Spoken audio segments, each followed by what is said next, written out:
Okay, so working on the Fairlane again. I got the engine to a point where now I kind of gotta stop and work on.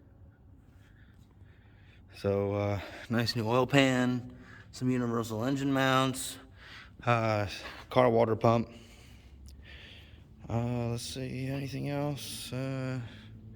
Not much really spectacular, but yeah. So I got that going. I put my transmission up on my bench. We're gonna start doing transmission things and get that ready to go. One thing I found out is, so I told you guys about this clutch master cylinder. So this clutch master cylinder I have installed here from a CJ5. So I remember saying that this was the same as a Willwood, this output. It is not the same actually. So a Willwood is 3/8-24 right here, and this is 7/16-20. So just FYI.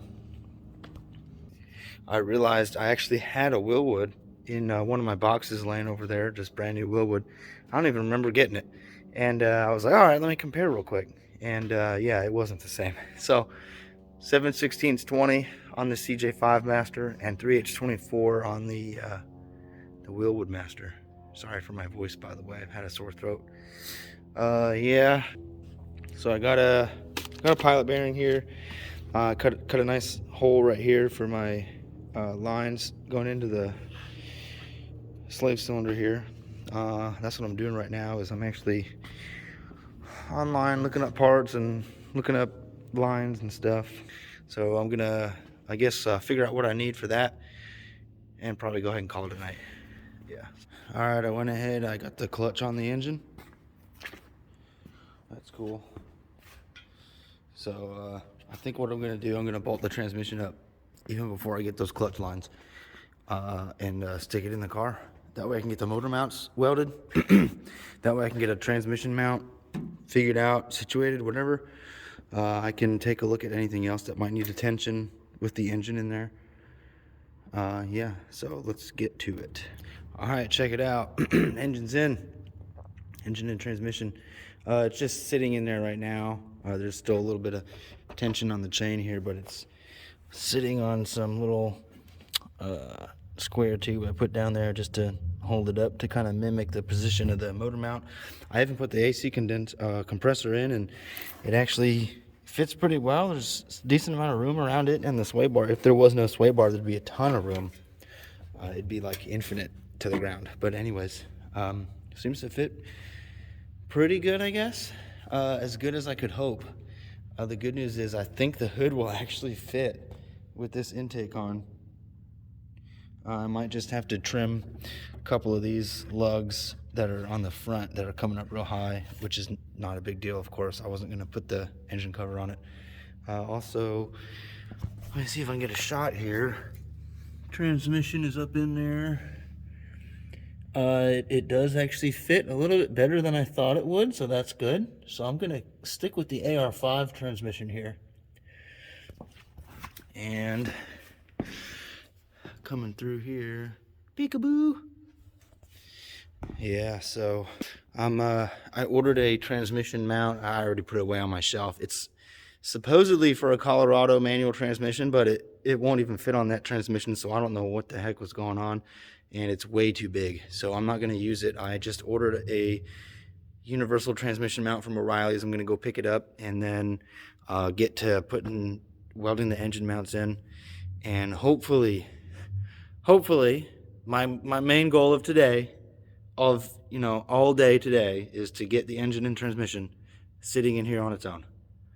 That's the main goal. Now let me show you guys the reason I need some high and tight manifolds. Okay, I know it's a lot easier to see in person, but here's your upper A-arm, which can't move. Here's the upper A-arm, I don't know what you want to call it, perch, sheet metal, whatever, the part that supports the upper A-arm, can't move, okay? And then here's your head. So I'm trying to move it around so you guys can get an idea of what the clearance is here. Okay, now unfortunately, because of that steering box on the driver's side, it's a bit tighter. Okay, See that steering box right here? It's a bit tighter. So it's almost as if I'll need a header to come like up a little bit and then go down once it gets to the back. I don't know. It's gonna be nasty. But this is where I need you. If you guys know of any really high and tight headers, if it's OEM from some vehicle, that's fine.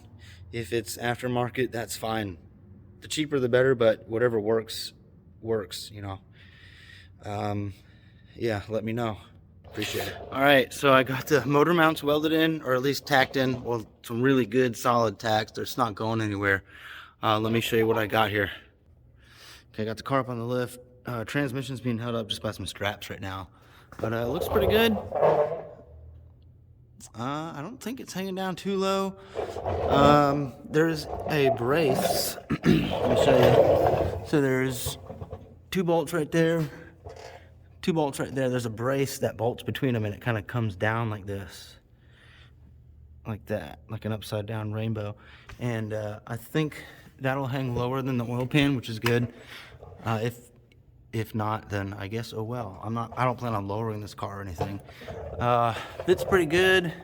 I took some chunks out of the oil pan here. I don't think I needed to in the end. I guess I'll see what happens. You know, this is the steering arm here, but it's got pretty good clearance all around it for the oil pan. Sway bar has tons of clearance everywhere. There you can see motor mount 1, motor mount 2. So now I'm gonna work on transmission mount. Let's see, so these are the stock bars. They kind of attach to the frame over here and then jut out like this. So there's it's like a big cantilever arm on both ends here. I don't think I'm gonna use these. I think I'm gonna take them off, and because the motor mount for the transmission is here, whereas the motor mount for these things is like way over here in line. So I'd have to come out even more, make it even more cantilever. I don't think I want to do that. So I think what I'm going to do is run some bolts up to the floor, hang a piece of steel like this, and come down like that, and then back to the floor on that side. I think that's what I'm going to do, and then I can just take these off. It may even give me some more room for exhaust too when I do that. But yeah, I like it. Turning out real well. I'm just gonna keep on moving here. All right, engine and trans are back at again. Yeah, so we're coming along good. Got the motor mounts fully welded, painted. Made a trans mount. That's over here. It's still drying, but it's just a basic 1-inch square tube. And I'm not gonna put the alternator on yet and measure for a belt yet, just in case. I'm gonna wait till I get it in, put the alternator on, make sure I'm good with the hood. If for whatever reason it doesn't fit, you know, the hood won't close or whatever, then I'll have to figure out a new place for the alternator, and it'll have to be another belt anyways, so I'm just gonna leave it as is right now. I had to take it back apart because I don't have my slave cylinder fittings, so waiting on those, and hopefully they'll be here sooner than later, preferably before this coming weekend. That would be great. Yeah, so man, I'm beat. I'm beat. In and out, engine in and out like 3 or 4 times, but it's sitting in there real nice. I like it. Can't wait. It's just getting so much closer, you know. Really good feeling. All right, see ya.